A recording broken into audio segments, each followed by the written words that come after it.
Ok, entonces retomamos la tertulia.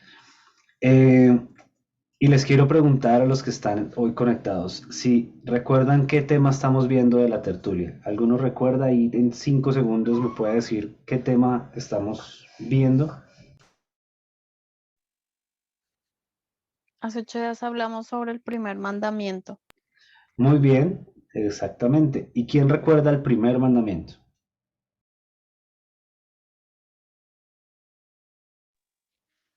Dice que no tendremos, el primer mandamiento dice que no tendremos, no tendrán dioses delante de mí.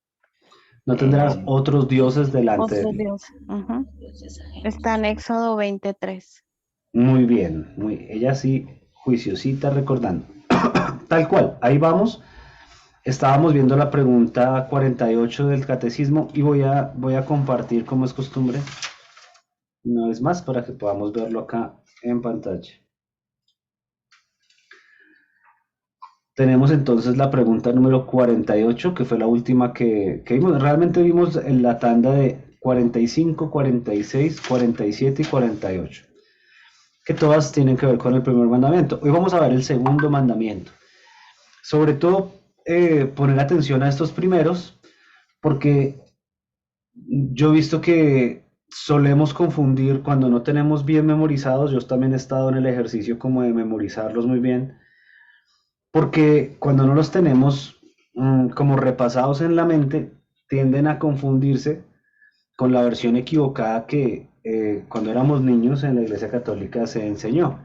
Entonces decimos como por repetición, claro, muchas veces en la vida cuando éramos niños escuchamos una versión diferente a la que está en Éxodo capítulo 20, y entonces por eso tenemos ahí como guardados mandamientos que ni son mandamientos, y unos que sí son igualitos. Entonces ahí toca como repasarlos para estar muy bien. Muy bien, Luz Marina. Espero que todos ya memoricen ese primero.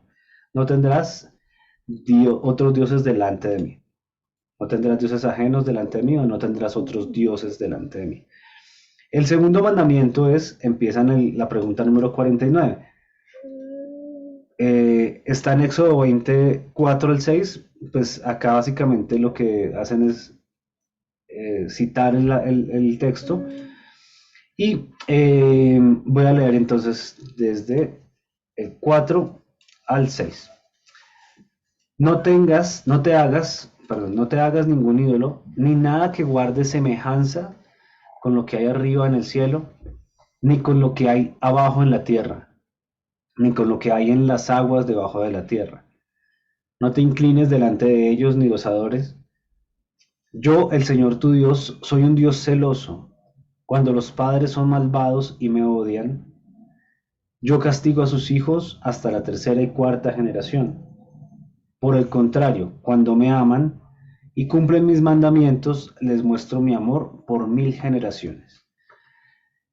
La parte que más nos interesa, central de esta enseñanza del segundo mandamiento, aunque vamos a hablar de todo, es no te hagas ningún ídolo. No te hagas ningún ídolo. Así podemos resumir el segundo: no te hagas ningún ídolo. Ni nada que guarde semejanza con lo que hay arriba en el cielo, ni abajo en la tierra, ni en las aguas debajo de la tierra.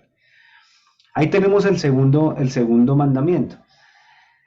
Este mandamiento, a veces, la vez pasada que estuvimos tratando el asunto de los 10 mandamientos, porque ya habíamos hecho unas tertulias de los 10 mandamientos, como que se solía como pensar que el primero y el segundo estaban muy relacionados, ¿sí? Porque, pues el primero: no te hagas otros dioses además de mí, y no te hagas ningún ídolo, parecieran cosas muy similares. Sin embargo, hay una muy marcada diferencia. ¿Cuál creen que es la diferencia entre el primero y el segundo mandamiento? Voy a dejar de compartir para escucharlos. ¿Cuál creen que es la diferencia entre el primero y segundo mandamiento? Que un ídolo puede ser cualquiera, Que un ídolo. hasta, hasta un ser humano, o sea, no necesariamente algo creemos que es una deidad, digámoslo así. ¿Y en qué se diferencia ese concepto al primer mandamiento que dice no te hagas otros dioses delante de mí, no tengas, Otros no tendrás dioses, otros dioses además de mí? pues para mí, por ejemplo, ya que estamos en el tema de fútbol, Maradona. Entonces, para muchos es un ídolo. Hoy en día Messi, Cristiano, en fin. Y es como que hay mucha gente que centra su atención en, pero no necesariamente su vida gira en torno en, diría yo, bueno, como por decirlo, como por mostrar algún tipo de diferencia, ¿sí? Puede ser que la diferencia sea más grande, pero digamos que para ponerlo en un ejemplo más práctico, que esa fuera como una diferencia. Lo que pasa es que Nos- Andrea va a decir algo. ¿Qué? Lo que pasa es que el primero puede ser cualquier cosa, ¿sí? O sea, el dinero, etcétera, etcétera. Y el segundo sí habla de una imagen como tal. Andrea dice que, para los que no escucharon, que el primero habla de cualquier cosa y el segundo especifica las imágenes puntualmente. Le doy la palabra a Arnold. Arnold tiene que quitar el... Sí, qué pena, es que yo Zoom no lo manejo para nada hasta Tranquilo, ahorita. tranquilo. Pues sí, retomar lo que le dice a la compañera, la hermana, perdón. Uno crea ídolos no solamente, digamos, en estatuas, en cosas, sino en personas, un caso muy personal, que a una mujer que quise tanto, pues la verdad me alejé de Dios, fue por culpa de ella, porque el lugar que era de Dios, se lo di, fue a ella, y prácticamente la adoré y la exalté, y me fue muy mal. Entonces, eso es que uno está con las propias parejas, los endiosa y los exalta mucho y cometes un Listo. error alejar a Dios. Eso clasifica dentro del primer mandamiento, ¿sí? No tendrás otros dioses además de mí, ¿sí? ¿Qué diferencia hay con el segundo? Que el segundo es no se hagan ídolos.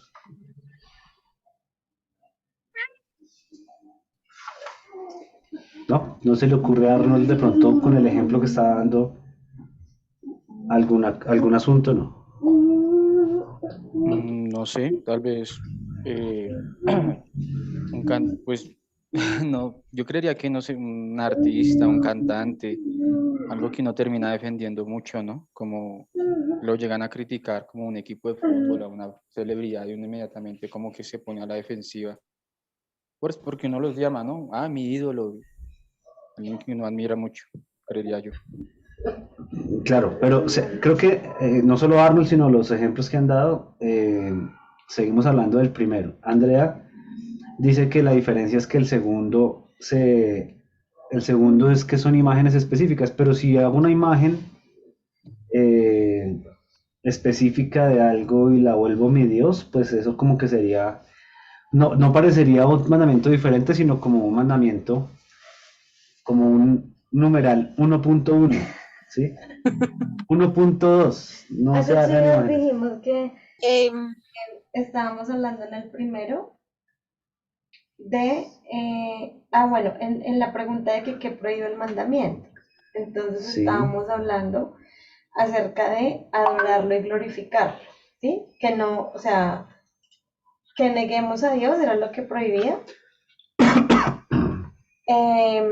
y que dejáramos de adorarlo y de glorificarlo. No sé si el segundo mandamiento entonces se enfocaría como a no sé, a cómo adoramos sí. a ese Dios. Andrea dan el clavo. ¿Qué iba a decir Erika? sí que Inteligente. precisamente estaba buscando las definiciones y entonces De, dice, el ídolo sí tiene que ver de pronto con la figura, pero es como que adoro y le rindo culto a la figura, ¿sí? Como eso, pero también es la persona o cosa por la que se siente un amor o una admiración excesivos. Entonces hay ambos tipos de ídolos, ¿sí?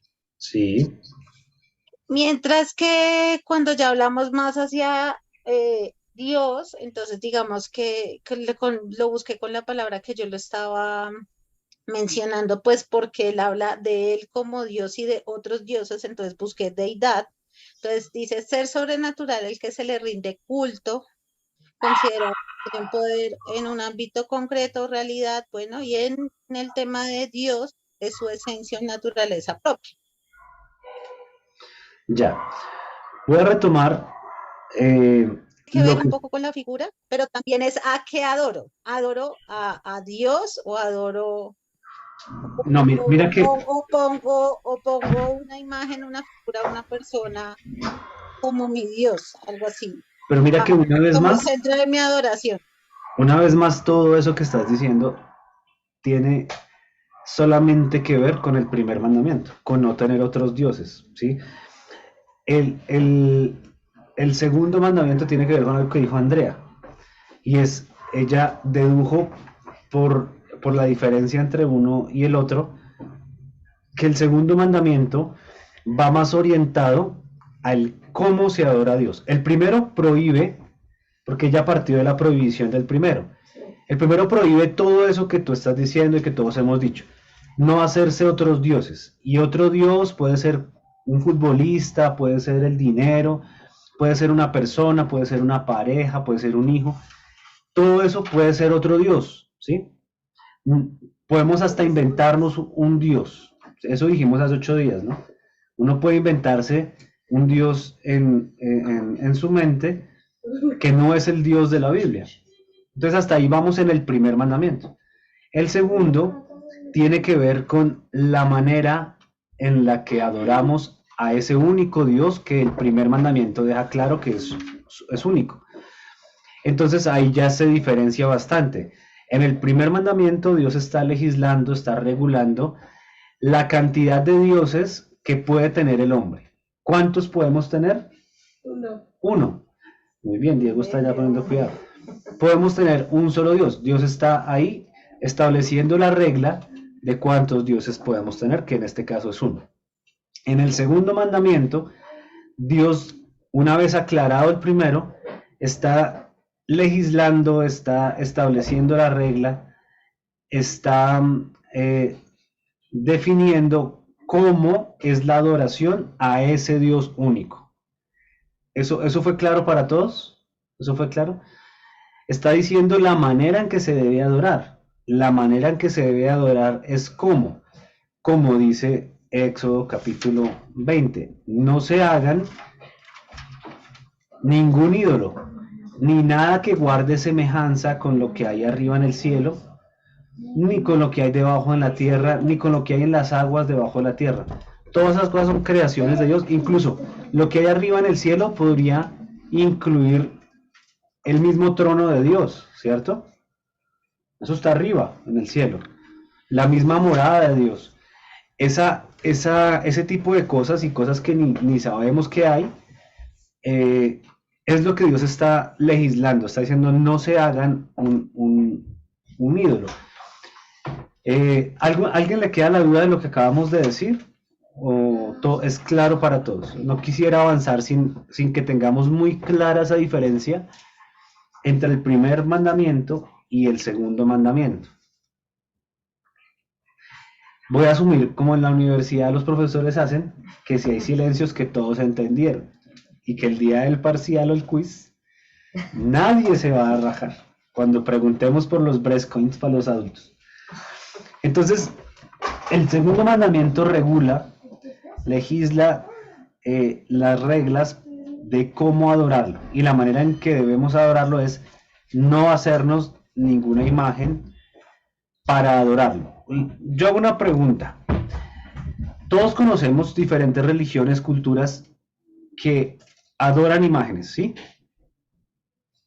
Levante su mano ahí en la cámara para que yo lo vea así, sí, ¿cierto? ¿Quién conoce religiones que exactamente? Todos conocemos personas, hemos pertenecido incluso a religiones o conocemos de personas o religiones que adoran lo que mi abuelita decía en su burdo español, muñecos, ¿sí? Y decía, es que está adorando un muñeco. Yo les hago una pregunta. Todas esas personas que adoran muñecos, ¿ustedes creen que realmente piensan que ese muñeco es Dios? Arnold dice que sí. ¿Qué dicen los demás? Pues sí, que ahora el divino niño cree O sea, No siempre. replanteo la pregunta. Las personas piensan que el muñequito, la cerámica, el divino niño, por el ejemplo. divino niño, por poner un ejemplo que pone Andrea, la figurita, la porcelana, la madera, ¿ese es Dios? ¿El Dios que adora? Andrea Eh, dice que sí. O sea que si se rompe esa no, cerámica, Arnold ya cambió de opinión, dice que no. o sea, en el sentido en que yo sé que solo se está refiriendo al material en que están Al hechos, muñeco, sí, al muñeco. sí, pero yo lo que yo he escuchado de ellos, así platicando en brevedad, me dicen que no, que lo que hablan es la imagen que representa la figura. Exactamente. El pollo dijo que no, José Luis está pidiendo la palabra. Pues yo pienso que cuando le rinden como esa adoración a una imagen o a esos muñecos, dicen que es como un intercesor o un mediador ante Dios, como el puente que hay entre el ser humano y Dios. Por eso es que adoran y tienen tantos santos y vírgenes y todo ese asunto. Entonces pienso que no. Claro, porque estamos de acuerdo entonces todos, una vez, digamos, pensaba un poquito en ello, que las personas piensan, como decía Arnold, que eso es una representación, pero que así ellos consideren que el divino niño es sagrado, y si acá tienen el divino niño de porcelana y se les rompe, pues sentirán que, qué embarrada se me rompió, pero no sienten que el divino niño murió, ¿cierto? Porque el material era una representación. Entonces, la obra artística, por llamarlo de alguna manera, de quien se tomó el trabajo de hacer el matachito, el muñeco, realmente no hace que eso sea Dios para las personas que adoran un ídolo.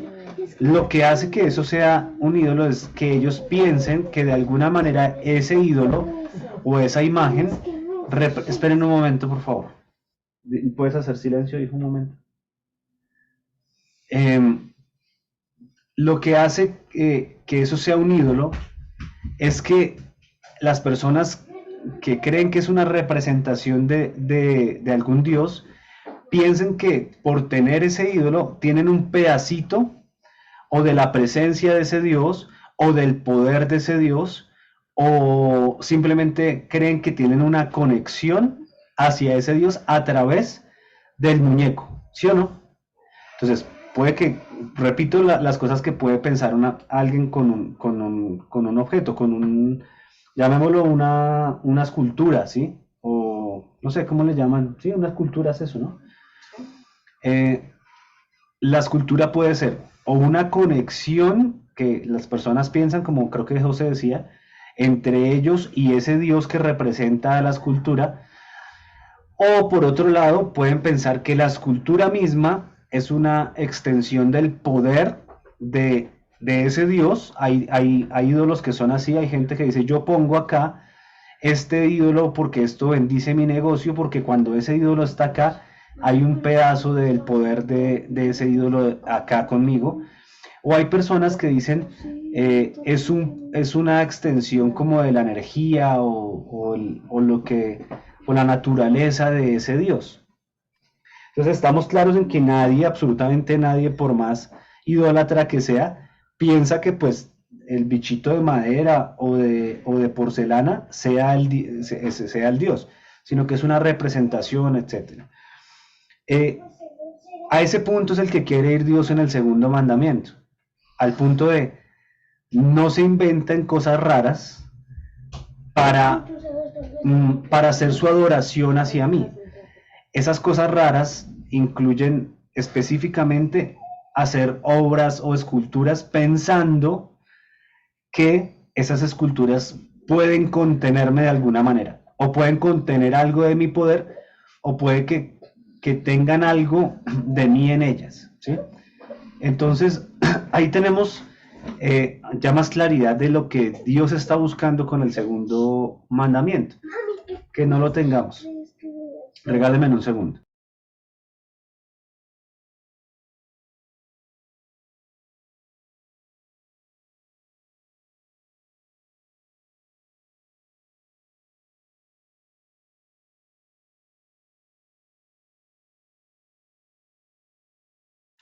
Le doy la palabra a Adriana. Gracias, Pablito. Buenas noches a todos. Bueno, es que a mí sí me parece que, pues lo que pasa es que yo sí he visto muchas personas que son católicas y ellos piensan que las imágenes sí tienen el poder de hacer ciertas cosas. Entonces, yo pensaría que sí, que de cierta manera sí ellos esperan como que las imágenes le hagan los milagros o algo así, porque pues lo he visto. O no sé de Pero qué yo creo que manera. en el fondo todos piensan que esa imagen tiene alguna clase de extensión de poder. ¿Sabes qué? Alguna vez alguien me comentó el siguiente ejemplo, hablando de este tema de los ídolos. Y es como, pues el pollo me corrige si digo alguna barbaridad porque es un tema de electricidad, pero es la manera en que se conduce la electricidad, por ejemplo. Nosotros no podemos ir a meterle la mano o un cargador al poste, ¿sí? Porque nos achicharramos. De hecho, el pollo alguna vez voló, es un pollo que vuela, voló por un, por un corrientazo que se metió por ahí en una planta o lo que sea. Eh, Así que nosotros, como no podemos meterle la mano a un poder, digamos, de electricidad muy grande, existen aparatos que creo que se llaman transformadores, ¿no? El pollo me corrige, que la función que hacen es reducir o regular el voltaje o digamos, lo potente que es la electricidad a una electricidad que sea más, que sea la que necesitamos para nuestros dispositivos, para los bombillos, etcétera, etcétera. Entonces, esa labor como de transformación de la energía a un poquito de energía es lo que yo creo que hacen las personas con ese tipo de amuletos, Adri. De alguna manera, si creen que o alguna cosa así es poderoso, eh, es porque creen que eso conduce de alguna manera el poder, pero no que eso por sí mismo haya tenido poder alguna vez, sino el hecho de que sea una imagen, una representación de algún dios, le da como poderes a ese objeto. O sea, yo creo que en el fondo, así se piense que el objeto como tal tiene poder, en el fondo lo que se está diciendo, esto es un pedacito del poder. Yo pienso que prácticamente en todos los casos, ya me imagino que habrá alguna excepción donde realmente alguien piense que el objeto mismo es un amuleto, el amuleto, ese Dios murió, pero yo no creo que sea la generalidad, yo creo que eso será la excepción mínima al asunto, porque yo creo que si alguien cree que un amuleto representa poder de algún Dios, algún ídolo, y se rompe ese amuleto, buscarán de alguna manera tener otro igual. O sea, el Dios para ellos no murió. ¿Me hago entender, Adri? Pues digamos, eso no pasaría con las energías, los cuarzos, el reiki, todas esas cosas que manejan objetos donde como ellos centran su creencia en la energía, Sí. entonces dicen que cargar el cuarzo o tener la piedrita, poner la cosa no sé cómo en la casa, eso es lo que hace que la energía fluya, que le vaya bien en la vida, que la no sé qué, que tiene Claro, que en ese cargar. caso el Dios es la energía o lo que sea que crean que es el éter, yo no sé qué. Pero si se les rompe un cuarzo de esos o se les pierde, no van a decir, ah, ya no puedo seguir creyendo en la energía porque murió la energía, porque se rompió el cuarzo, ¿sí? Lo que van a hacer es conseguir otro cuarzo. Y se destruye si no se transforma. Cuando se le acaba la batería, cuando se le acaba la batería al gatico ese que pone en los negocios que llama la tienda. Exacto, Si se ahí le no acaba murió la el Dios. batería, entra más gente hasta que le cambien la No, batería. a veces eso es lo que dice, que se les corta como por el momento la cosa y que vuelven a hacer todo su, Entonces, no claro, sé, su ritual pero para ninguno volver a de poner ellos las piensa, cosas y no sé qué. ninguno de ellos piensa que realmente el gatico sea el Dios. Ese gatico representa alguna clase de poder de un Dios en el que creen. Pero si al gatico se le acaba la pila o se cae de la vitrina y se rompe, no van a decir, yo renuncio ya a mi fe en esta cosa porque ya se rompió. No, van a decir, voy a conseguir otro gato, porque siguen creyendo en el Dios. Entonces, ese es el punto al que quiere llegar Dios con el segundo mandamiento. La manera en que se le adora no puede ser a través de imágenes. Ese es el segundo mandamiento. La manera en que se adora al Dios de la Biblia no puede ser mediante imágenes, ni de cosas que pensemos que son Él, ni de ninguna otra cosa que sea parte de la creación de Él. Eso es lo que está diciendo Dios en el segundo mandamiento. En el primero ya dejó claro que no se debe tener otros ídolos, no otros dioses. En este está diciendo, la manera en que me adorarán a mí no va a ser como suelen los paganos adorar a otros dioses, construyendo becerros, haciendo cosas así, sino que no se hagan ningún ídolo ni ninguna imagen para adorarme a través de ella. Entonces ahí es donde viene el asunto. Yo hago una pregunta, si hay una persona creyente cristiana que es escultor, ¿pecaría al hacer obras de arte y hacer imágenes y esculturas? O cuando nosotros, no sé, alguien pinta un cuadro con la cara de alguien o un cuadro de la creación, un cuadro incluso de lo que se imagina la gente que es Jesús. ¿Ustedes creen que está violando ese mandamiento? Ani dice que no. ¿Por qué? Justifique su respuesta, decían en los exámenes. Su fe en esa figura o en esa, no sé lo que haga. ¿Me repites, Ani, porfa, que creo que te entendí solo la mitad? Ahí me escucha bien. Sí, ella te escucho bien. Pues que no, no porque no estaría poniendo su fe en ese objeto o en lo que está construyendo, Ok, no muy está bien. adorando. Ok, muy bien. José tiene la palabra.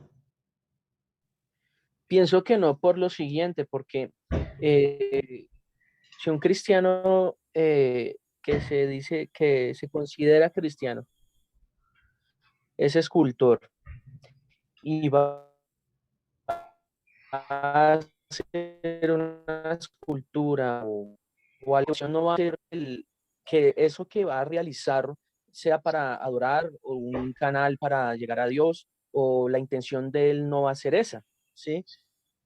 Sino que es, digamos, un talento que Dios le dio y pues lo va a usar para hacer cosas que no van a reñir con su fe en cuanto al Señor o la adoración que le rinde al Señor Dios. Entonces pensaría que no por ese motivo. Ok, y si no es cristiano, pero hace Pues una escultura, por ejemplo, Botero, Fernando Botero es que se llama el escultor famoso, sí, cuando el hace país, sus gorditos, está sí, sí, pecando contra el segundo mandamiento cuando hace No, porque su ya gordo pusiste el encima de... ejemplo, bueno, pues, él es un artista, y simplemente está creando algo, José, ¿qué dice? un trabajo. pues si no es cristiano está en pecado porque está fuera de la gracia. Ah, no, está en pecado. No, y los cristianos también. También. El asunto es el segundo mandamiento. Fernando Botero viola cuando Con hace las una gordas, escultura, con sus gordas y con sus gordos, viola de alguna manera este segundo mandamiento. pues creería que no. Creería que Ok. no en cuanto, por ejemplo, el punto que ponen de este señor Botero. Creería que no está pecando en hacer esa escultura siempre y cuando no la esté haciendo con la convicción de que eso tiene un poder o como deidad o que es Dios o que es un canal para, para adorar al Dios en el que cree, ¿sí? O la fe que tenga o, el misticismo que le ponga Ya, como tal. sí. Por ejemplo, se me viene a la memoria cuando el Señor dice, si ustedes siendo malos hacen cosas buenas, ¿sí? Cuanto más Dios que es bueno y perfecto los ayudará a ustedes. Entonces, pues no necesariamente que porque no es cristiano va todo lo que vaya a hacer, digamos, en cuanto al arte vaya a ser malo o pecado. Tiene la palabra Erika. Gracias, José. Pues yo preguntaría, ¿y si él hace eso para subir su ego? O Pues sea, ya, ¿cuál es la finalidad o ya, sea, ya, ya como entiendo. decía José, sí, No, pero, desconocemos las creencias, ¿no? Pero asumiendo pues que no es para eso, sino que simplemente él dice es una obra artística y ya. Pues yo también estoy de acuerdo con lo que prácticamente todos han dicho, no, no está violando este segundo mandamiento. Seguramente viola muchos otros, pero este no, ¿sí? Entonces, en ese sentido, ahora no lo viola con sus esculturas, tal vez sí lo viola de otras maneras, porque ya vamos a ver entonces qué es lo que significa. Voy a volver a compartir y vamos a continuar con el, ¿cómo se llama? Catecismo. Catecismo, muchas gracias, José, muchas gracias. Es que la gripa me tiene desconcentrado. Compartir acá. Entonces, ya vimos cuál es el mandamiento. Ahora, ¿qué requiere el segundo mandamiento? El segundo mandamiento requiere que recibamos, observemos y guardemos puras y completas todas las reglas de adoración y religión que Dios ha establecido en su palabra. Requiere que guardemos, que observemos puras y completas las reglas de adoración. O sea, en otras palabras, que lo adoremos como Él dice que lo adoremos y no como nosotros queramos adorarle. Si nosotros quisiéramos hacernos un ídolo, una escultura que dijéramos ese es Dios o eso representa a Dios, como es el caso de muchas esculturas e ídolos en el mundo, estaríamos violando ya la regla de Él. Entonces lo que busca esto es, no, se hace de la manera en que Él dijo que se haría. ¿Qué prohíbe entonces el segundo mandamiento? Pregunta 51. El segundo mandamiento prohíbe que adoremos a Dios por medio de imágenes o por cualquier otro medio que no esté autorizado por su palabra. Acá hay unos textos que me he saltado, entonces voy a leerlos. De esta pregunta, Deuteronomio 12:32 dice lo siguiente, de qué requiere el segundo mandamiento, dice, cuidarás de hacer todo lo que yo te mando, no añadirás a ello, ni de ello quitarás. O sea, las reglas como Dios las estableció, no como nosotros las estamos inventando. Dice acá en el siguiente, Romanos 1, 22 y 23, dice lo siguiente, afirmaban ser sabios, pero se convirtieron en completos necios, y en lugar de adorar al Dios inmortal y glorioso, rindieron culto a ídolos que ellos mismos se hicieron con forma de simples mortales, de aves, de animales de cuatro patas y de reptiles. Y tenemos por acá Colosenses 2:18. Nadie os defraude de vuestro premio, deleitándose en la humillación de sí mismo y en la adoración de los ángeles, basándose en las visiones que ha visto, hinchado sin causa por su mente carnal. Entonces, cuando ustedes se han visto mucha gente que hace eso, que adoran ángeles, adoran cosas raras, seres espirituales, basándose en las visiones que han tenido, y acá lo que dice este verso de Colosenses es, está hinchado de esa visión por causa de su mente carnal. Básicamente las visiones provienen de su propia carnalidad y no de una revelación divina. Aquí tenemos pues varios de los textos que el catecismo cita. Y por último, la última pregunta de este catecismo es ¿cuáles son las razones del segundo mandamiento? ¿Por qué ese mandamiento lo dio? Las razones del segundo mandamiento son la soberanía y el dominio de Dios sobre nosotros y el celo que Él tiene por su propia adoración. La soberanía es, ¿por qué es la razón? Porque si tenemos una imagen de Dios, podemos, y es lo que hace la gente que tiene ídolos, podemos pensar que a través de esa imagen que tenemos de Dios, podemos controlar a Dios. Y si pudiera un hombre controlar a Dios, entonces Dios no sería ¿qué? Si alguien pudiera controlar a Dios, Dios no sería ¿qué? Soberano. Soberano, muy bien. Entonces esa es la razón principal de este mandamiento, que nos quede clara la soberanía de Dios y el dominio de Dios sobre nosotros. Cuando hacemos entonces ídolos, El ídolo es cualquier cosa con la que pretendamos controlar a Dios respecto a este mandamiento, ¿no? Más que el ídolo, yo diría el medio de adoración a Dios no puede ser algo que implique que un ser humano puede controlar a Dios. ¿Qué es lo que hemos hablado que pasa con los muñequitos o con los amuletos, ¿sí? Con la estampita, con la, ¿cómo se llama lo que se colocan en las muñecas y en lo que tiene Alejo? No, Los azabaches. espera, un escapulario aquí. Lo que le regaló Gabote a... No, es a Alejo. mentira. Es mentira, es un Azabache. chiste. Le regalaron una cadenita. No, ¿eso es escapulario, Un señor? escapulario es el de acá, pero el de acá no sé. Azabache le dicen, dice José Luis. Sí, eso en la religión, bueno, eso yo creo que no es religión, sino es misticismo, de que a los bebés les ponían esas azabaches, son unas manillitas con unas cuentas Ah, que se llaman, de colorcitos, y que eso lo venden los indios. Eso es más como hechicería que ya. alguna religión. Entonces, todos esos objetos que se han elaborado a lo largo de la historia en múltiples culturas, múltiples religiones, y voy a hacer una anotación acá, incluso dentro del cristianismo, son cosas que buscan de alguna manera controlar a Dios, o sea, restándole o quitándole a Dios la característica de él propia de soberanía. Por eso está mal la hechura de imágenes, la hechura de cosas, objetos, talismanes, amuletos que traten de canalizar de algún modo el poder de Dios. El pollo escribió en el chat del Rosario, eso es un claro ejemplo, pero hay un montón de cosas que son imágenes que buscan eso. En la oración fuerte del Espíritu Santo, por ejemplo, cada semana se inventan una.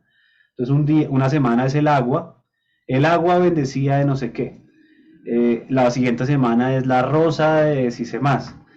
La siguiente semana, y así van rotando las diferentes formas, donde Aldo nos contó un día que una persona que estaba siendo estafada en la oración fuerte, dijo que le habían traído agua del Nilo, del río Nilo, y que esa agua estaba bendecida, y cuando Aldo dijo, venga, déjeme ver el agua, estaba en una botella de Sprite. Y entonces él decía, ¿de verdad usted cree que se fueron hasta el río Nilo con una botella de Sprite y se la trajeron hasta acá? ¿Y usted cree que eso tiene alguna clase de poder? Ahí la persona como cayó en cuenta, oiga, sí, yo en qué estoy creyendo. Pero eso básicamente es lo que hace que haya, que se viole este mandamiento. Ahora, es fácil analizarlo a través de objetos, pero no solamente en objetos se viola este mandamiento. Se viola cada vez que nosotros, así no sea a través de un muñeco, intentamos controlar a Dios a través de alguna práctica o alguna creencia. Les voy a dar un ejemplo que no tiene muñecos. Cuando las personas ayunan, pensando que el ayuno es algo que obliga a Dios a hacer algo, ahí están quebrantando el segundo mandamiento. Cuando las personas ayunan, pensando que es que si yo ayuno, Dios tiene que hacer lo que yo diga. Porque pregunto yo, ese comportamiento, esa práctica, ¿es algo que la palabra enseña respecto a la adoración a Dios? ¿Es esa la razón del ayuno? ¿Es eso lo que Dios ha especificado que el ayuno es?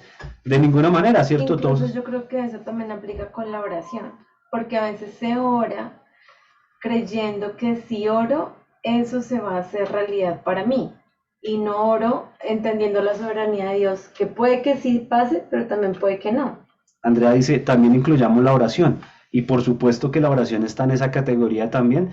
Si la oración se hace, no en los términos que la Biblia enseña que las personas deben orar, sino en los términos que la imagen mental, porque ya no es una imagen física, ya no es un matachito, ya no es una estampita, ya no es algo físico, sino una imagen mental de cómo se hace la adoración a Dios, la tiene distorsionada la persona. Hay una artista cristiana famosa por una frase que el pollo sabe quién es, donde dijo, no aceptamos un no como respuesta, ¿sí? Y aunque yo creo que la muchacha es cristiana, que se puede equivocar como cualquiera de nosotros se ha equivocado cualquier día, creo que ahí violó el segundo mandamiento. ¿Por qué? Porque está pensando que el dominio es de ella sobre Dios y no de Dios sobre ella, que es la razón del segundo mandamiento, lo que estudiamos en la pregunta 52. La razón del mandamiento es la soberanía. Dios es el que tiene el dominio sobre nosotros, no nosotros sobre Dios. Entonces, cuando alguien dice cosas como esa, o como a quien considero yo falso maestro, Joel Austin, pastor de la iglesia Lakewood en Estados Unidos, escribe un libro que dice Yo declaro. Yo creo que ese señor tiene cruzados los cables de la Biblia, y aunque es muy famoso y tiene una iglesia multitudinaria donde asisten miles de personas, donde en el habla hispana ha sido pastor, por ejemplo, Marcos Witt, Danilo Montero ahorita. Yo veo que incluso el mismo Witt, el mismo Montero, cuando llegan allá empiezan como a cambiar sus maneras de expresar la oración a Dios a cosas como esas falsas enseñanzas de quien es su pastor Joel Austin, donde en un libro que dice Yo declaro, enseña a los cristianos a decir yo declaro cualquier barrabasada, y en esa barrabasada Dios tiene la obligación de hacerla solamente porque el cristiano usó el amuleto. Ya no es una cosa cerámica, sino ya es algo, un amuleto de palabras, solamente por usar las palabras yo declaro. Esa enseñanza ha permeado la iglesia no solamente en Estados Unidos, sino en todo el mundo, incluido Sudamérica, donde estamos nosotros. Y yo, por ejemplo, no tengo el más mínimo reparo en reconocer que ese tipo de prácticas las hice durante un tiempo, porque quienes fueron mis líderes, mis pastores, también enseñaron hace muchos años que esa práctica era bíblica, pero realmente no era bíblica. Se la inventó un señor llamado Joel Austin allá, quién sabe él a quién se la habrá aprendido, y se regó. Y en ese momento todos felices declarando cosas que ni siquiera parábamos un momento a decir, oye, ¿Dios sí querrá esto? ¿Dios querrá que esto suceda? ¿Por qué más bien no oro para que la voluntad de Dios, para que Dios me permita entender su voluntad en esto o en otro? ¿O por qué no le pido a Dios humildemente, si es que es su voluntad, que Él haga esto o lo otro? Soy tan atrevido de creer que tengo el dominio sobre Dios y digo, yo declaro que tal, que esto o lo otro. Y esa práctica sigue permaneciendo, y aunque los creyentes evangélicos nos escandalizamos por gente que tiene en sus billeteras la imagen del divino niño, muchos creyentes evangélicos no tienen la imagen del divino niño en la billetera como amuleto, pero sí tienen un montón de frases que, como diría José, parece más brujería, parece más una especie de hechicería y de gnosticismo que lo que enseña la palabra. Espérenme, leo el chat que no dice que no es Oiga, Saulito, Señor.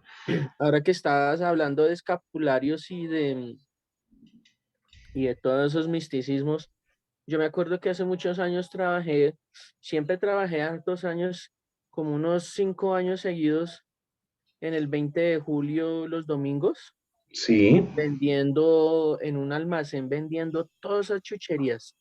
sí. Vendía, y entonces era como absurdo un poco también o contradictorio, porque se vendían que novenas, que escapularios, que toda esa clase de imágenes, que vírgenes y todo esto, pero al mismo tiempo se vendían artículos de hechicería.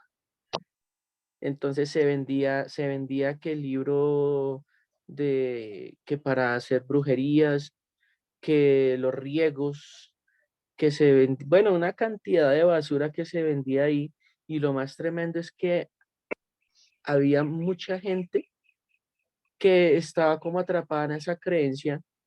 Pues yo no tanto, pues yo trabajaba ya era porque me pagaban el turno bien y me daban el almuerzo y todo y el desayuno, pero pero sí, o sea, era como tan tremenda esa creencia de no solamente entre lo contradictorio, entre lo religioso aparentemente y lo de brujería.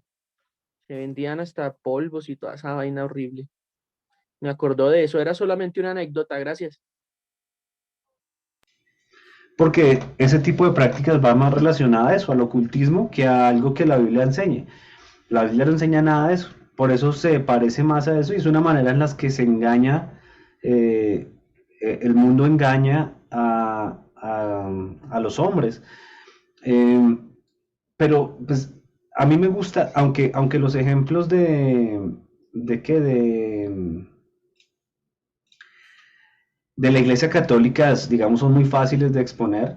A mí me gusta siempre hablar también de la evangélica, que es se supone donde la corriente en la que estamos. Y si se dan cuenta que es muy fácil también, de maneras más disimuladas, caer exactamente en lo mismo. Entonces hay un montón de libros, cristianos, entre comillas, que enseñan un poco de frases, de amuletos, de rituales, que buscan distorsionar o buscan de alguna manera distorsionada direccionar o dirigir la adoración hacia Dios. Entonces, ¿qué tenemos que hacer para evitar violar este mandamiento? Conocer muy bien la palabra y decir, bueno, la palabra me enseña X o Y cosas acerca de cómo yo debo adorar a Dios. ¿Cómo debo yo adorar a Dios? Entonces sería la pregunta que faltaría en esta noche.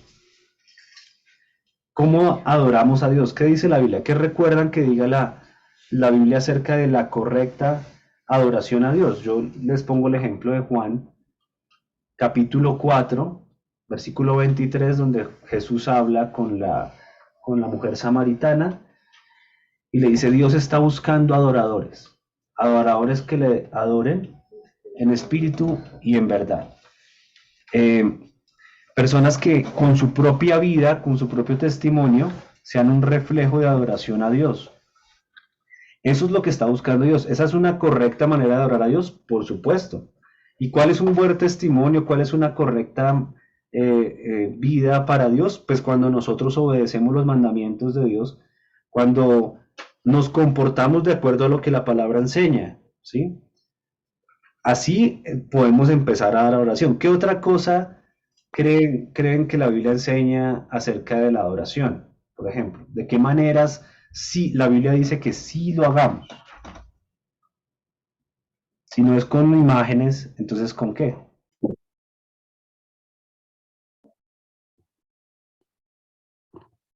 Con el espíritu y con la verdad. Con la verdad, por ejemplo, sí, muy bien. ¿Con qué más?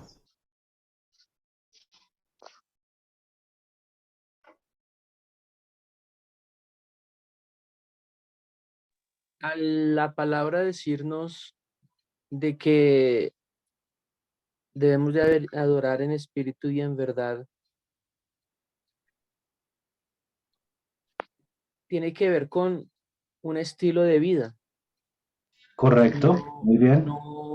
No una adoración cada 8 días en los auditorios o cada vez que haya un culto, sino que en espíritu y en verdad tiene que ver con un estilo de vida en la cual yo adore y honre al Señor con mis pensamientos, mis intenciones y lo que yo haga a diario en cuanto a mi forma de vivir.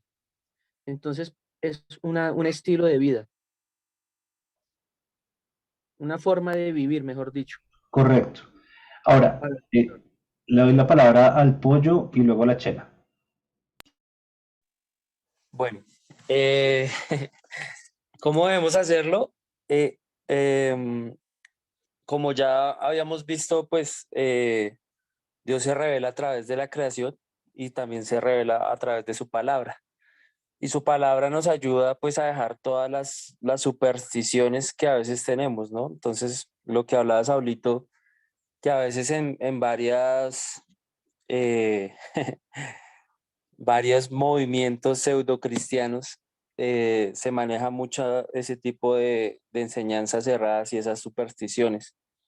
Y entonces se descontextualiza inclusive la Biblia y como decía Saulo, a veces se utiliza la misma Biblia para enseñar cosas que no están en la Biblia. O sea, sí, supersticiones. Entonces la gente utiliza versículos bíblicos como muletillas, como amuletos, como por ejemplo el caso, pues que yo creo que es el más famoso, como citar Filipenses 4:13, que todo lo puedo en Cristo que me fortalece.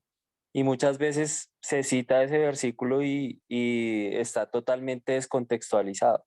Entonces, es una mezcla como de supersticiones, de agüeros, de cosas.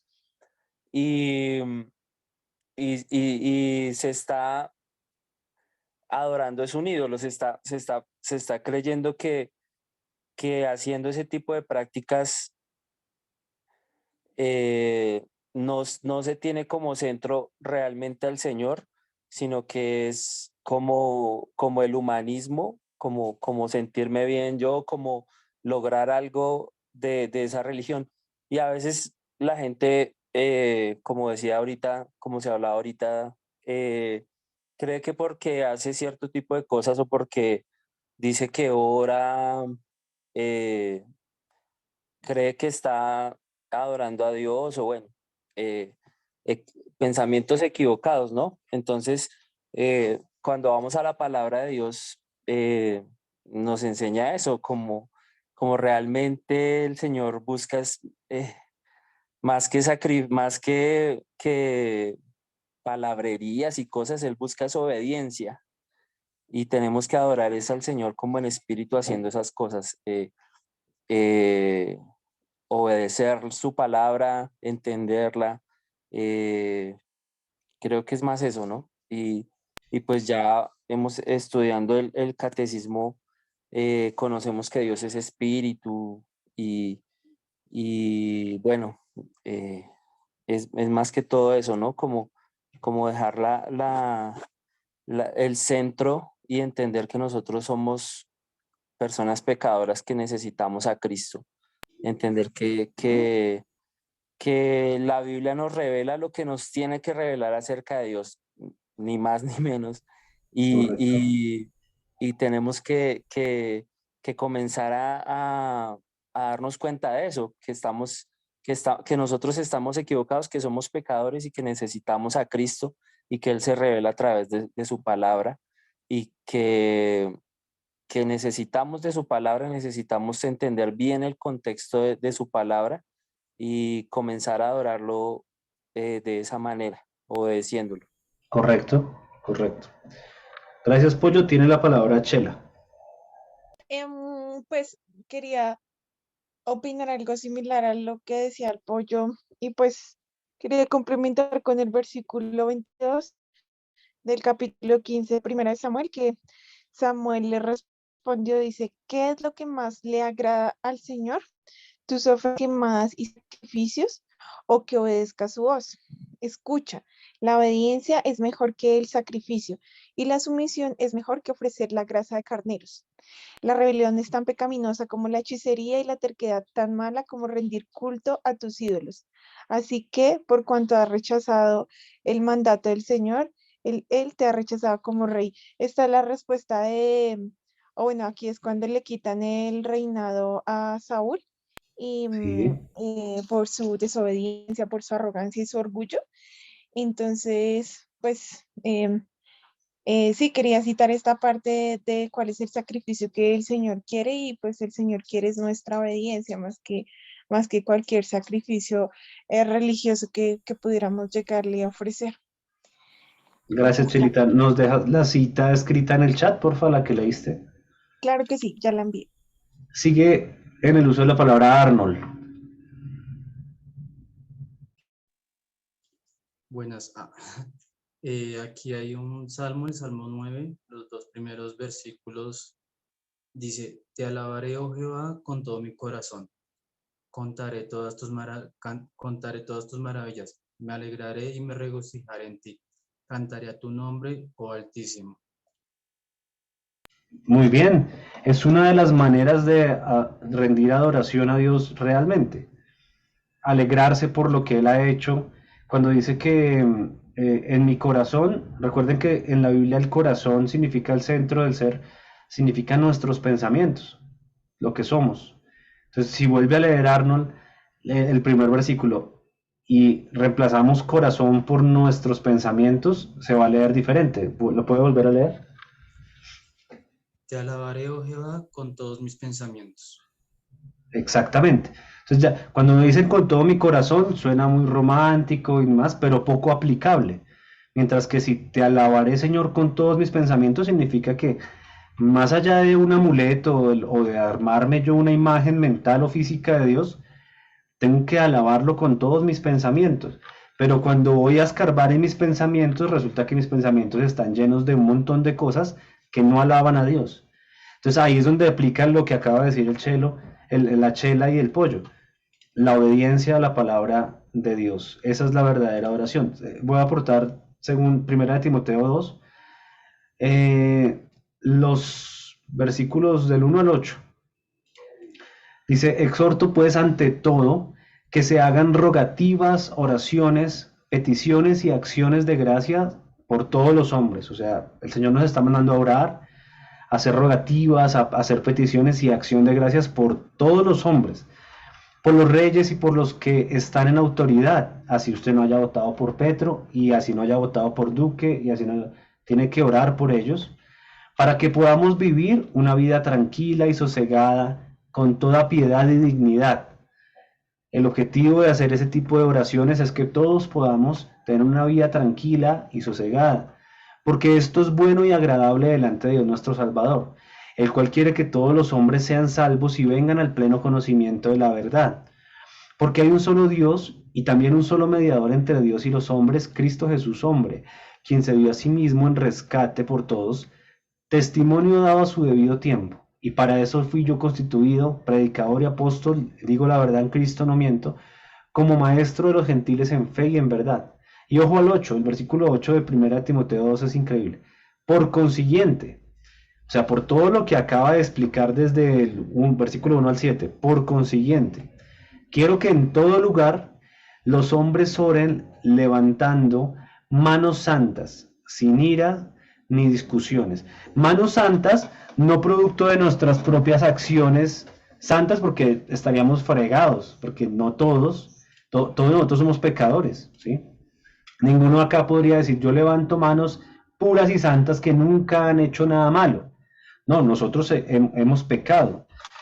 Pero acuérdense que lo que acaba de explicar, después de haber dicho lo de las rogativas por todos los hombres, es que Dios constituyó a un solo mediador entre los hombres y Dios, a Cristo el hombre. Entonces, levantar manos santas ahí significa literalmente entender que he sido salvado por la gracia de Dios y he sido santificado por Cristo, no por mis propias acciones.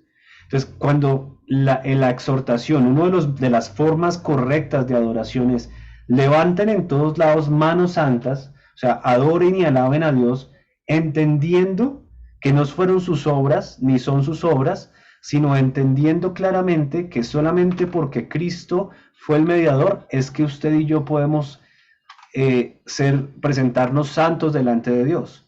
Cuando una persona entiende eso, está levantando manos santas, manos santificadas no por sus decisiones, porque sus decisiones todo lo contrario lo llevaron a pecar, sino manos santificadas por el sacrificio de Dios. Y luego dice, sin ira ni contienda.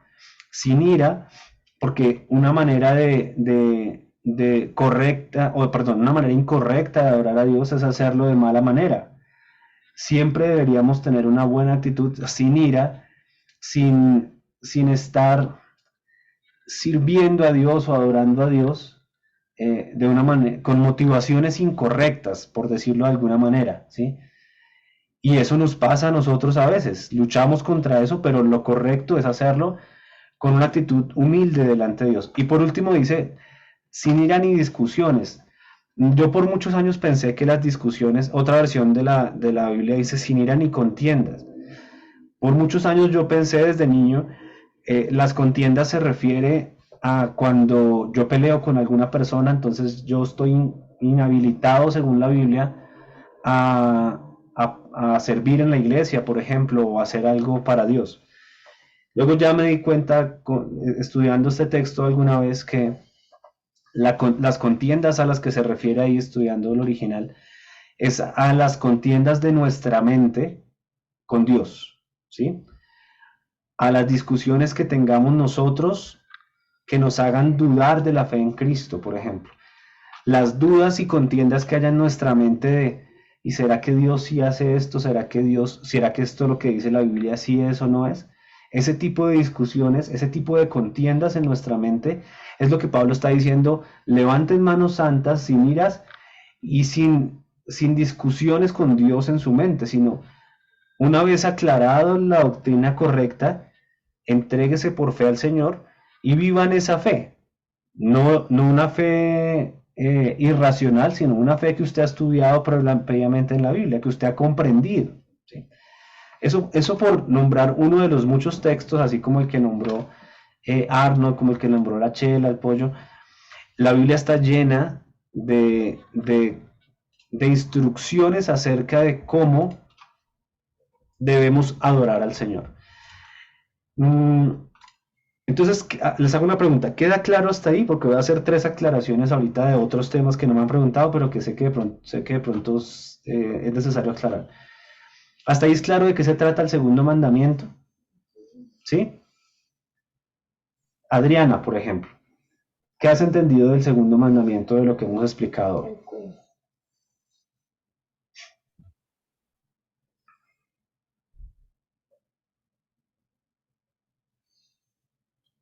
Se desmayó Adriana. Quedó en shock. Caro, ¿tú nos has escuchado en la tertulia?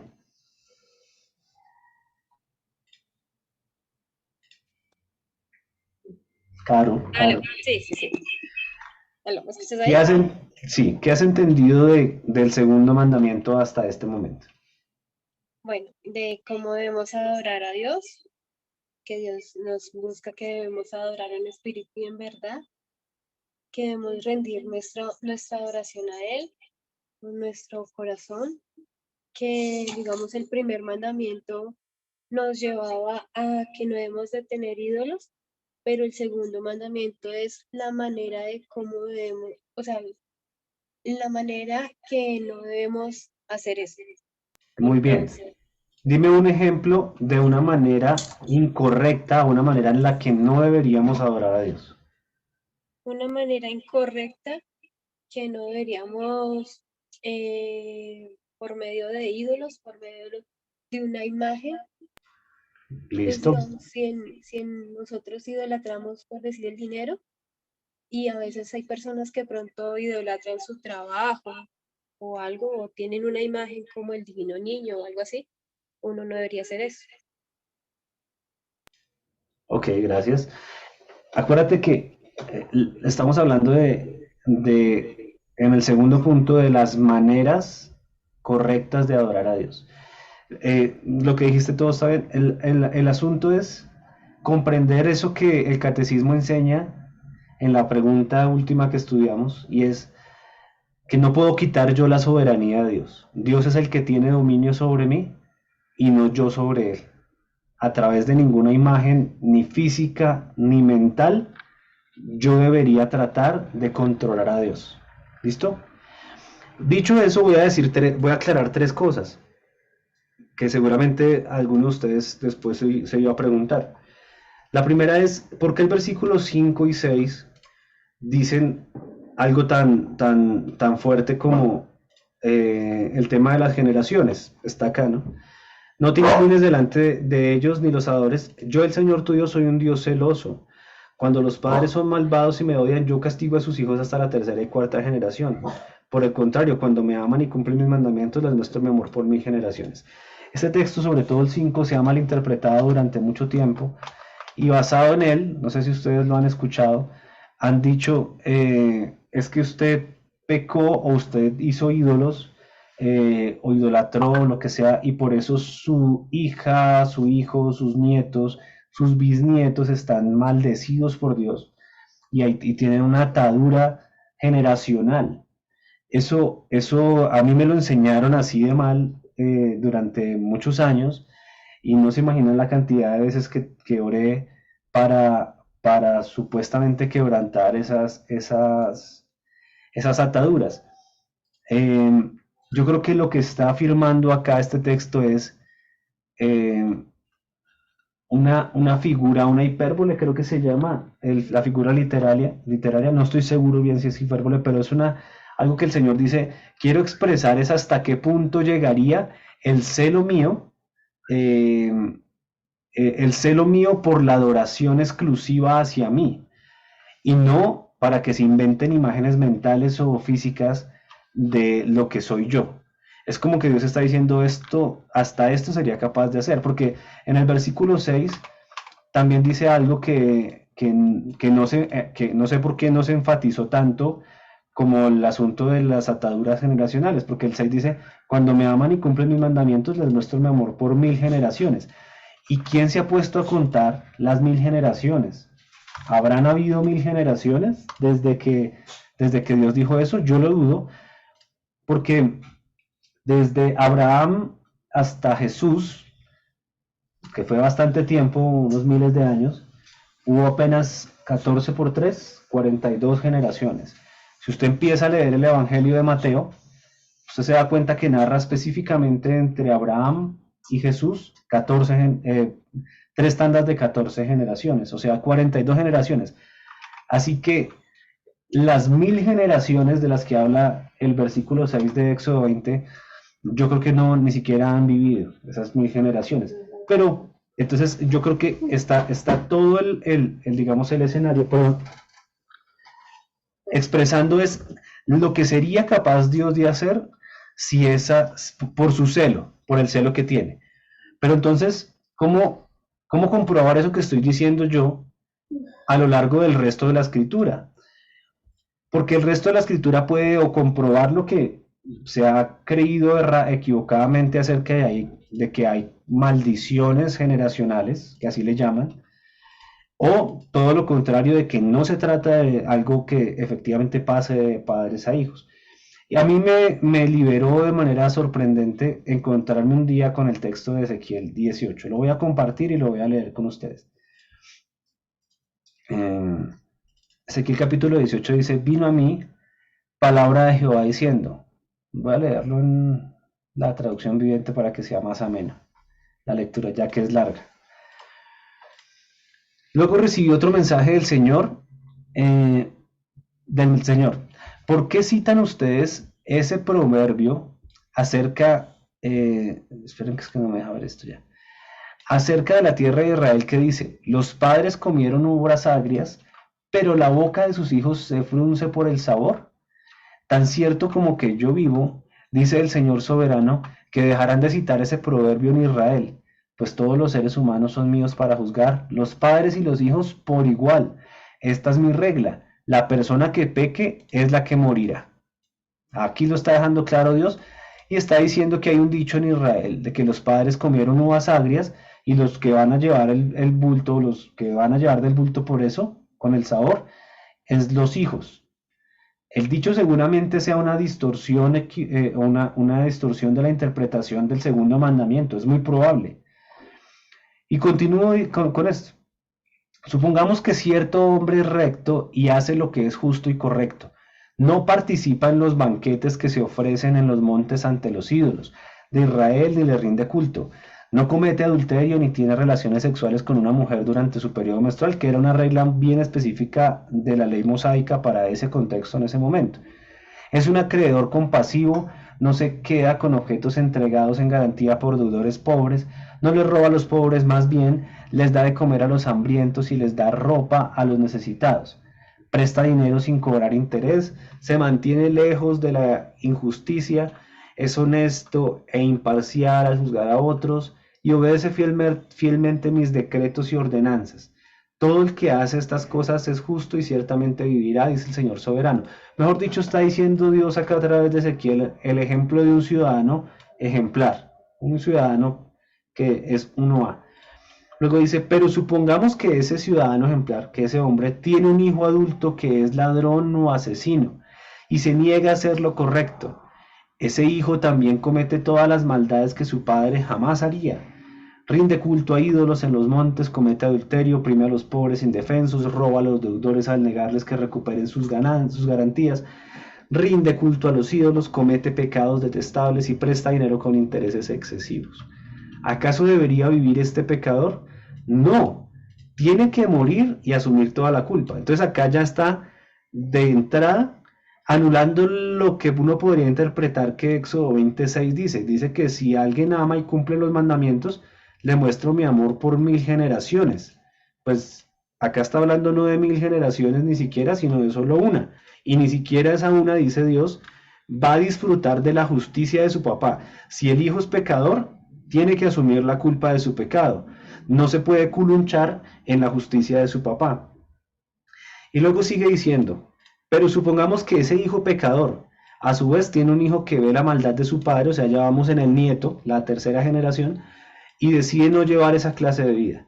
Este hijo se niega a rendir culto a los ídolos en los montes y no comete adulterio, no explota a los pobres, más bien es justo con los deudores y no les roba, da de comer a los hambrientos y da ropa a los necesitados, ayuda a los pobres, presta dinero sin cobrar interés y obedece todos mis decretos y ordenanzas. Esa persona no morirá por los pecados de su padre, sino que ciertamente vivirá. Sin embargo, el padre morirá por todos sus pecados, por haber sido cruel, por robar a la gente y hacer lo que es indudablemente incorrecto por medio de su pueblo. ¿Cómo? Se preguntan ustedes. Yo creo que no solo ellos, sino muchos de los que enseñan hoy la falsa enseñanza de las maldiciones generacionales. ¿Cómo? Se preguntan. ¿No pagará el hijo por los pecados del padre?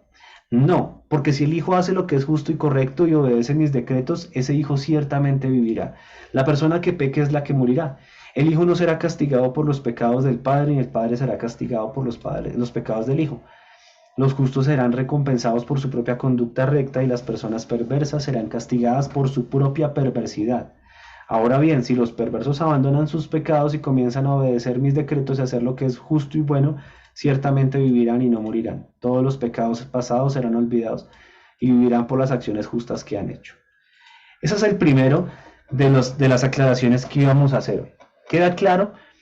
¿Alguien tiene alguna duda al respecto? O la palabra nos acaba de aclarar que no existe tal cosa como las maldiciones generacionales.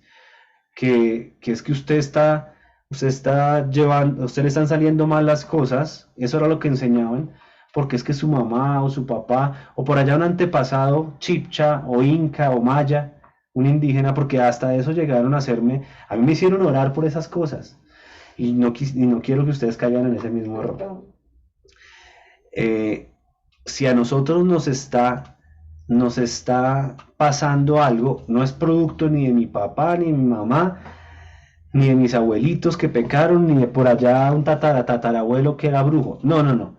Si algo está saliendo mal es porque yo estoy haciendo algo mal. Es porque yo estoy pecando de alguna manera contra Dios y eso está causándome consecuencias terrenales. Entonces, yo soy producto de lo que a mí me pasa, yo soy producto de lo que yo decido hacer. Si yo estoy entregado al Señor, me consagro, si obedezco su palabra, no voy a decir ni siquiera me va a ir bien, sino ciertamente viviré. ¿Viviré qué? Espiritualmente. No sé si ni siquiera me va a ir bien o mal en la tierra, pero ciertamente estaré en paz con el Señor. Viviré, tendré vida eterna y ese es el mayor tesoro de un creyente. Entonces, que quede claro eso. Lo segundo que quería aclarar, segundo y tercero, bueno, Iván, dice Daniel que pide la palabra y luego Ani. Ok, algo ahí que de pronto se enseña en esas sectas pseudocristianas carismáticas, misiones internacionales, es que sí, eso se enseñaba mucho acerca de esas maldiciones generacionales y entonces ahí comienzan a malinterpretar las cosas y a declarar cosas y a decir que a través de pues esas liberaciones que supuestamente se hacen o pues que ellos declaran y decretan y rompen y anulan y machacan, ellos comienzan a decir que ya se rompen esas maldiciones generacionales y esas vainas. Pero pues queda claro, ¿no? Que lo que el hombre siembra, eso es lo que cosecha. Entonces, em, eh, a veces le da a uno risa para no llorar y para que no le dé a uno piedra, pero comienzan a utilizar herejías como aplicar la sangre de Cristo en cosas así, ¿no? Que es que vamos a aplicar la sangre de Cristo y vamos a hacer unos pasos y vamos a hacer unas cosas. Y eso yo no lo veo de otra forma sino una brujería y hechicería y utilizar mal la Biblia, decir cosas y antes eso sí está muy mal hacerlo. Que vamos a utilizar la sangre de Cristo, que vamos a declarar, que vamos a decretar y hacer esas prácticas pues tan pailas, decimos acá. Correcto. Además que no hay condenación para los que están en Cristo Jesús, ¿no? Cuando llegamos a Cristo fuimos libres de la esclavitud del pecado y de cualquier otra cosa que el Señor, que el pecado o el enemigo tenía atado a nuestra vida. El momento en el que el Señor entró en nuestras vidas, el momento en que nacimos de nuevo y que el Espíritu Santo vino a morar en nuestras vidas, el Espíritu Santo no va a compartir su presencia ni con un demonio, ni con un espíritu inmundo, ni con ninguna clase de ataduras o lo que sea. Lo que nos ata es nuestro propio pecado, eso sí. Eso sí nos ata en el sentido de que, no de que haya una amarre, una ligadura ahí, sino que las conductas pecaminosas provocan consecuencias malas para nosotros. O sea, la Biblia está ahí muy clara y muy sencilla y nosotros somos muy torpes. Lo que pasa es que hay gente que quiere meterle misticismo al asunto, pero así no es. Le doy la palabra a Dani y a Arnold. Bueno, en realidad tengo una pregunta. O sea, no existe ninguna, ¿cómo se llama? Maldición generacional. O sea, No, señora, pues yo no he encontrado en la Biblia que eso ocurra. El texto que se usa para justificarlas es del segundo mandamiento, donde vemos que es algo figurativo, ¿cómo fue? Una hipérbole fue que dije ahorita, eso, donde se manifiesta lo terrible que es el celo de Dios por la adoración hacia Él, que no la comparte con nadie. Pero ni las tercera y cuarta generación es afectada por el pecado de alguien, ni existen ataduras generacionales, ni cuando uno se porta bien o hay una persona justa, 1000 generaciones para adelante son bendecidas. Ezequiel 18 nos lo deja muy claro. Y no he encontrado yo en la Biblia otro texto que haga pensar que existen maldiciones generacionales. No las hay, así sean muy populares. Yo sé que a todos nos han dicho eso alguna vez en la vida y son muy populares, pero pues realmente es una enseñanza bastante distorsionada de lo que existe, de lo que dice la Biblia. pero, o sea que sí, bueno, digamos, maldiciones y ataduras sería como lo mismo. Sí, ahora lo que sí existe son patrones de crianza, patrones de crianza, ¿cómo llamarlo más? Sí, voy a decirlo patrones de crianza, donde los modelos de conducta de una persona pues se reflejan en los hijos. Mis hijos son parecidos a mí, realmente. Mis hijos se parecen mucho para lo bueno y también para lo malo.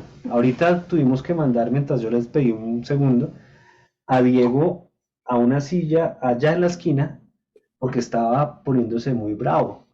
Y adivinen de quién sacó eso. Pues del papá. Entonces, bueno, de Andrea sí también puede ser. Perdón, Acá se está defendiendo ¿quién dijo Andrea? ¿El pollo? el pollo. Ah, no hay que creerle nada. Los patrones de conducta sí se replican con facilidad, pero es un tema de que estamos viviendo y aprendiendo de otro ser humano. Y adivinen de quién aprendí yo. Mi papá es una persona iracunda y ese señor lo aprendió de su mamá. y así quién sabe hasta qué apellido nos tengamos que remitir para mirar por qué ese patrón y esa conducta existe en mi familia. Pero son conductas, así como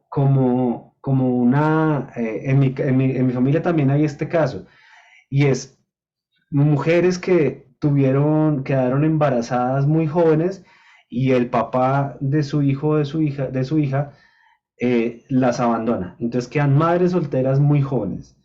Y la hija que tuvo producto de esa circunstancia también fue madre soltera joven. Y la nieta también fue madre soltera joven. Esas conductas se replican porque hay conductas y patrones de crianza y un entorno que hace que se repliquen las mismas condiciones. Cuando una persona se ha dedicado toda la vida a ser ladrón, sus hijos seguramente están diciendo que José Luis no se duerma ahí en el chat, vea. Lo pillaron, José. Pero yo felicito a José que así cabecee. Yo felicito a José que así cabecee, deja la cámara ahí, frenteando la vuelta. Los demás deben estar roncando, burlándose de José, y están por allá roncando. Marian se despertó y me vio, y entonces eso. Entonces estaba diciendo que si alguien ha sido ladrón durante su vida y enseña a sus hijos, venga, me ayuda allí, y lo enseña a robar, pues el hijo va a ser ladrón. No es una atadura que toque hacer un quebrantamiento, un conjuro, algo supersticioso, como decía el pollo. Es simplemente que la persona cambie su conducta inmoral y obedezca lo que dice la palabra. La palabra dice, no roben, pues vaya y no robe más. Si su papá era ladrón, usted cuando está en Cristo ya no lo va a hacer más. No hay que hacer un ritual, no hay que hacer una cosa rara, venga, le hacemos, le desligamos, le atamos, le hacemos cosas de la atadura de robo. No. Son conductas. ¿Me entendiste, Dani? Y bueno, y todos los demás. Pues sí, estuve engañada toda mi vida hasta hoy. ¿Qué atadura creías que tenías? No, pues en mi familia yo decía, pues como eso es lo que acá también se replica mucho, lo de embarazos a temprana edad, nada de matrimonios,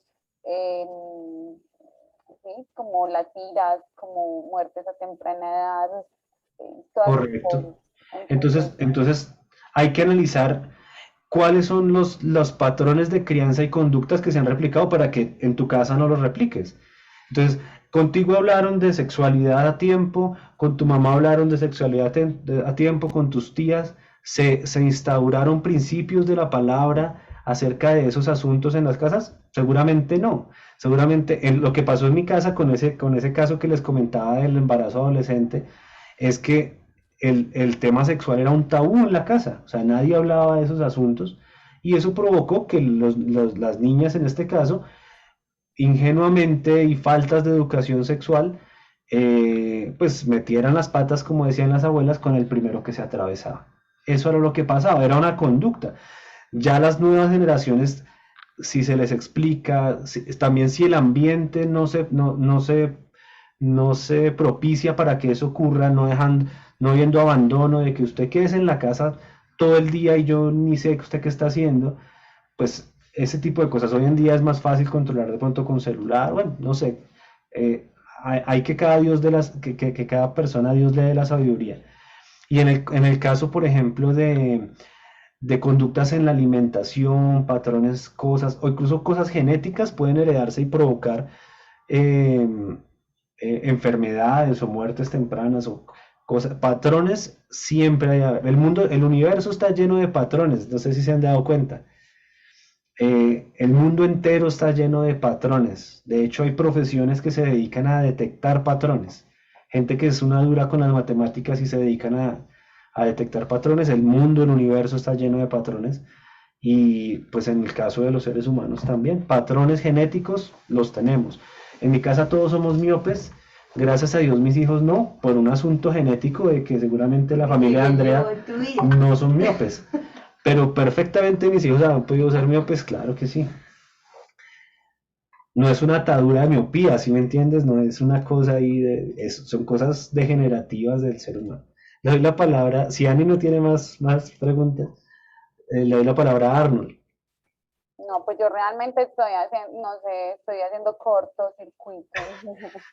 ¿Cómo así, Ani? Pero ya habíamos hablado de este tema antes, ¿no habías estado Sí, entonces de no, pronto? no estaba en el momento que lo hablaron, entonces como que en estos momentos como que estoy engañada toda mi vida y mi hija también me está diciendo lo mismo porque también, pues como me enseñaron, entonces también les enseñé a ellos y aún oramos como que, Camilo, tú traes esto de tu papá, entonces hay que orar para romper esa cadena, entonces como que para...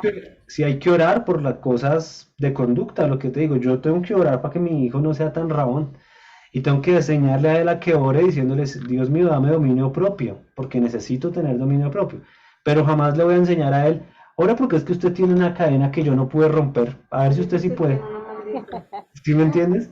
No, yo tengo que darme la pela primero yo para enseñarle a él que sí podemos luchar, que podemos tener dominio propio, que podemos ser mansos en vez de violentos, eso sí se puede enseñar y él tiene que aprender eso. Entonces, Gracias. repásate Ezequiel capítulo 18 y duerme tranquila hoy. Gracias. Arnold,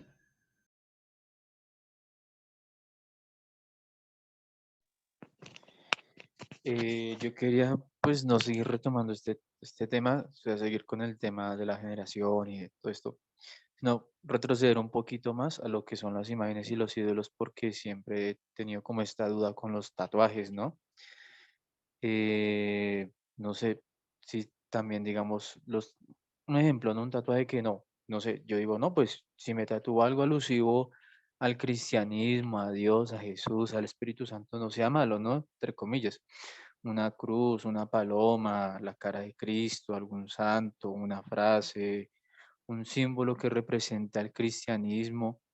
X, no sé si eso también aplica como, digamos, adoración de ídolos o imágenes, o también, o cae en el contexto de, no, pues es algo artístico y no tiene nada de malo, o viene a ser como esa proyección de imagen o de poder que hacen digamos, la religión católica con los santos de yeso y madera. ya, pues yo pienso que eso depende mucho de la persona que se lo haga y de lo que piense la persona que se lo haga. Lo que hablábamos del caso de Botero, asumiendo que él solo hace eso por hacer ahí arte, pues no es pecaminoso, pero no sabemos el man con qué objetivo lo haga. Lo mismo el tatuaje. Mm, si alguien se tatúa pensando que eso le da más poder o que eso representa de alguna manera eh, a Dios en su brazo, en su pierna, en su cuerpo, eh, me refiero que representa en el sentido de que es como una figura de Dios ahí, pues yo creo que está mal, ¿sí? Pero si alguien lo hace por un asunto meramente artístico, incluso así ese arte le recuerde quién es Dios o lo que sea, mm, pues yo creo que no hay ninguna clase de inconveniente. De eso seguramente la mayoría de creyentes estén en desacuerdo de lo que acabo de decir, porque hay mucho legalismo al respecto. Hay mucho legalismo respecto a los tatuajes. Una vez hicimos una tertulia completa acerca del asunto, donde miramos si era o no bíblico o pecaminoso tener tatuajes. Llegamos a la conclusión, para no resumir esta tertulia, que no es pecaminoso de ninguna manera, excepto si yo, por ejemplo, lo uso eh, para como para mantener vivo a alguien que murió, ¿sí me entienden? Que eso la Biblia dice no se marquen por los muertos, por ejemplo. Entonces, incluso así, ese texto que dice no se marquen por los muertos está en un capítulo de la ley mosaica donde también dice que no nos rapemos las patillas, los hombres. Entonces, pues es lo mismo raparnos las patillas que habernos hecho una marca por un muerto. La verdad es un tema que se ha vuelto, es más un asunto de legalismo, pero pues que de ninguna manera yo creo que se considere que un tatuaje y por alguna cosa artística se vuelva una imagen, porque lo que aprendimos hoy es la imagen mental o física, sea un refrán en la cabeza, un yo declaro, o sea un tatuaje. El pecado que hay al violar el segundo mandamiento es tratar de controlar a Dios. quitarle la soberanía a Dios. Decir, yo con este tatuaje, como tengo este tatuaje, Dios me protege, por ejemplo. ¿Y cómo voy a ordenarle a Dios que me proteja, sí? Dios es soberano. Dios verá si me protege, Dios verá si no me protege. Él es el que tiene el dominio sobre mí. Que yo me tatué a Dios por X o Y asunto, un versículo, qué sé yo, o alguna imagen, que sea un asunto de expresión artística, pues eso vaya y venga. Pero que no me crea el cuento de que es que como tengo eso tatuado tengo un pedacito ahí de poder de Dios o lo que sea. Yo creo que eso no hay. No sé qué opinen los demás, es lo que, digamos, yo recuerdo de esa conclusión a la que llegamos después de estudiar extensamente el tema.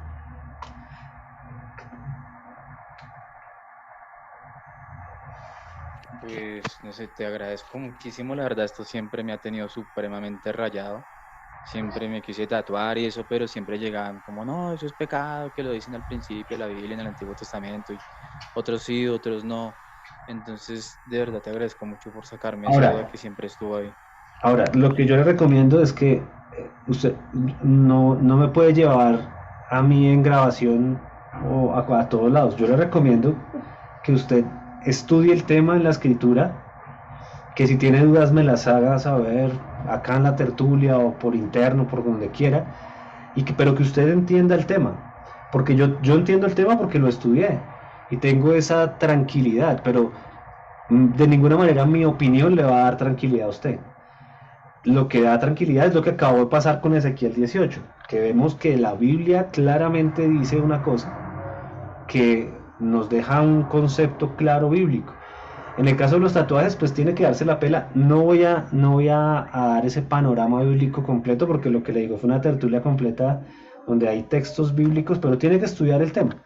Estúdielo para que usted mismo tenga como la libertad de decir, la Biblia dice esto, la Biblia dice esto, y si los que se tatúan pecaron, también se están pecando los que tienen rapada la 100, ¿sí? Entonces, eso no aplica, eso aplicaba en un contexto específico y respecto a los muertos y ya, pero tiene que usted tener claro el contexto bíblico, más allá de lo que yo en esta noche le he compartido. ¿Listo? Y Ani tenía la mano levantada. Sí, con lo que dijo Arnold, como para no extenderme mucho, bueno, el Señor me encontró hace muchos años y yo me aparté. Cuando yo me aparté, pasaron muchas cosas en mi vida y me hice un tatuaje de un colibrí, porque un colibrí, sí, un colibrí se acercó a la ventana donde yo estaba en el hospital con mi hijo y él empezó a mejorar. Entonces yo hice como un ídolo de los colibríes, pues de ese pajarito. Cada vez que yo veía un pajarito, algo bueno va a pasar. Entonces empecé a hacer. O sea, y me hice ese tatuaje alusivo a ese pajarito, ¿cierto? Entonces yo adoraba al pajarito. Cuando el Señor dejó las 99 y volvió por mí, yo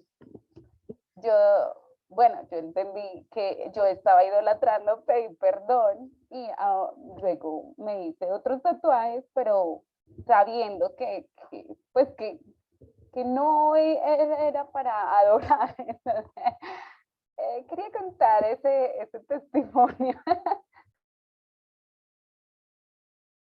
Claro, y ya, ahora, el tatuaje quedó ahí, imagino que no se lo pudo borrar, porque no tiene sentido hacerlo. Lo que tocó reformar fue el corazón de Dani, los pensamientos que hacían que ella creyera que eso tenía algo. Imagino que hoy en día pensará, eso es solo un pájaro, ya que yo me tatué una cosa artística y no tiene ni poder, ni nada, simplemente una creación de Dios. Se está despidiendo la gente, ya está así de tarde, ya, bueno, 10:40, yo creo que vamos cerrando. Solo voy a cerrar con una última cosa, porque sé que puede suscitarse de este segundo mandamiento. La Biblia tiene al menos 2 episodios, tal vez 3, pero 2 muy famosos, donde se habla de imágenes. Una es cuando Dios le da indicaciones de que en el templo hayan 2 imágenes de 2 querubines con las alas extendidas. Y la otra es cuando Dios le dice a Moisés que en el medio del campamento él ve una serpiente de bronce. Entonces, muchas veces se ha suscitado esa duda de por qué si el segundo mandamiento dice no se hagan imágenes, Dios mismo mandó a hacer imágenes. Esas dos ocasiones nos deberían aclarar aún más el panorama, porque todo lo contrario a lo que inicialmente decíamos, que hay gente que sataniza absolutamente todas las imágenes, en el sentido de lo artístico, de lo estético, Dios dio las indicaciones de que hubieran ángeles adornando en el templo. Esa instrucción, si usted la lee con detenimiento, fue una instrucción que no implicaba ni que los ángeles representaran a Dios, ni que tuvieran alguna clase de poder, ni que a ellos se les pudiera adorar, ni que se les especificara alguna cosa relacionada a atributos de Dios. Nada, era un asunto, no solamente Dios pidió ángeles y querubines ahí en el templo, pidió que se pintaran flores, que se pintaran granadas, que se pintaran un montón de cosas, de objetos diferentes a ángeles, solamente por una cuestión estética y decorativa del templo. Por el lado de la serpiente, era un caso específico en el que Dios quería no que la gente adorara e idolatrara a la serpiente, una vez más, sino a través de la serpiente fue un objeto en el que Dios manifestó su poder. Como por ejemplo, cuando a través de la vara de Aarón, Dios hacía milagros en Egipto. Entonces, con la vara de Aarón, Aarón tocó el río y se volvió lleno de sangre, Aarón tiró la vara y se volvió una serpiente. De esa manera Dios, a través de un objeto como fue una serpiente de bronce, demostró su poder sanando a las personas que habían sido mordidas por serpientes venenosas en el campamento.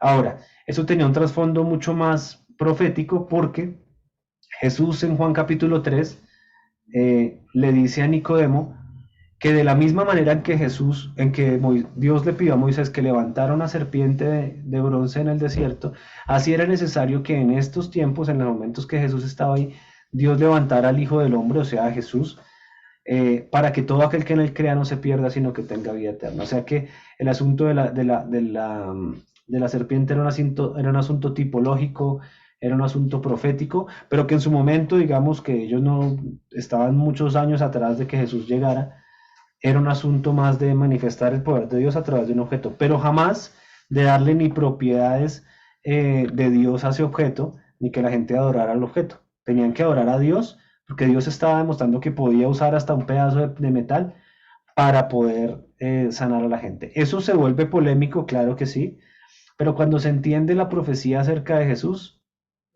ya como que todo el panorama es más claro.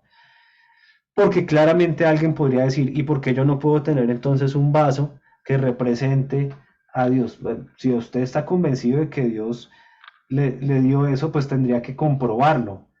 Y pues déjeme decirle que estarían serios problemas para comprobarlo. En el caso de Moisés, 100% de las personas que vieron la serpiente después de ser mordidas se salvaron, y todas las que no vieron la serpiente cuando fueron mordidas murieron.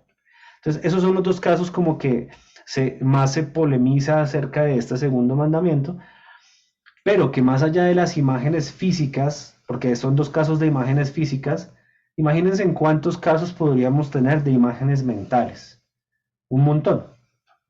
Pero pues no vamos a caer en ese ciclo sin fin de empezar a mirar en toda la Biblia cuáles imágenes mentales se hicieron equivocadas. Podría citar yo muchas, entre las cuales podría estar Saúl, que fue a consultar de una manera equivocada el consejo de Dios a través de una bruja.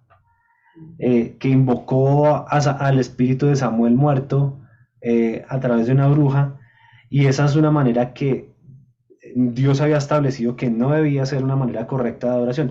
¿Acaso Saúl hizo una imagen? No, de hecho Saúl había mandado tumbar todos los ídolos de los montes, pero fue y consultó a una bruja. En el caso de él, se hizo una imagen mental equivocada de lo que era la adoración a Dios y buscar el consejo de Dios. Si no hay más preguntas, creo que estaremos dándole por finalizado a este segundo punto. Recuerden, primer mandamiento, no tendrás otros dioses aparte de mí. Segundo mandamiento, no te harás imágenes. ¿Listo? No te harás imágenes. Y ya si usted se quiere aprendérselo ni de lo que está arriba en el cielo, ni en la tierra, ni debajo de las aguas de la tierra, pues chévere si se lo aprende de esa manera. Vamos dos mandamientos, perdón, y vamos en el catecismo, la pregunta número 52. Como veo que nadie más levantó la mano, oraremos para terminar. Señor, te damos gracias por tu palabra, que siempre es edificante a nuestras vidas, que aclara lo que debemos pensar y lo que no. Estamos muy lejos, Señor, de poder comprender lo que toda la Escritura dice, pero con aquello que nos has revelado hasta ahora, Señor, podemos decir que tú has bendecido nuestra vida, que tú nos has dado nuevos alientos, que tú has corregido en nosotros un montón de cosas que nos hemos imaginado equivocadas. Te pedimos que traigas claridad, Señor, a nuestras vidas, que así como leímos hoy podamos levantar, Señor, manos santas, sabiendo que no es por nuestras propias obras, sino porque tú tuviste, Señor, en tu misericordia, te plació enviar a tu Hijo Jesucristo a tomar nuestro lugar, Señor. Te doy gracias por eso. Y te doy gracias por tus mandamientos, por la ley tuya que es buena, Señor, que nos da el diagnóstico de lo pecadores que somos. Apenas llevamos 2 mandamientos estudiados, Señor, y hemos visto cómo ya en los 2 te hemos fallado un montón de veces, asumiendo cosas como ídolos, Señor, quitándote el primer lugar, Señor, y también volviéndonos supersticiosos, haciéndonos imágenes mentales que no corresponden respecto a la manera en que debemos adorarte, Señor. Sigue puliendo eso en nuestras vidas y permítenos, Señor, tener una adoración, como lo hablamos hoy, Señor, una adoración que sea 100% basada en la obediencia a ti, y que nuestra vida, Señor, sea lo que realmente sea una adoración que llegue delante de ti, y no que nos metamos en videos de rituales o talismanes, Señor, o amuletos y supersticiones que parecen más brujería, Señor, que evangelio del que está en tu palabra, Señor. Te pedimos que tú nos guardes de eso, que sigas, Señor, liberándonos de conceptos equivocados, que podamos ver, Señor, en la Escritura cada día lo que tú tienes para enseñarnos, Señor. Creemos que nos falta mucho por escudriñarla. Te pedimos que nos des el tiempo, la energía y la disposición para poder hacerlo. Bendice a mis amigos que hoy se conectaron, a aquellos que tuvieron que salirse, Señor, y a quien por alguna razón no pudo conectarse, Señor. Te pido que tú lo animes a aprender más de tu palabra, a ver las grabaciones, o así sea a través de otro medio, de alguna lectura, de algún estudio, puedan darse cuenta, Señor, de la importancia que hay en la ley moral tuya, en los 10 mandamientos, y que eso se convierta en la regla de vida y en la regla de moral que tú nos has revelado a los hombres, para que podamos entender lo pecadores que somos y qué tanto necesitamos, Señor, un Salvador como tu Hijo Jesucristo, a quien damos hoy toda la alabanza, toda la gloria y toda la honra, en el nombre de Jesús. Amén y amén. Amén. Muchas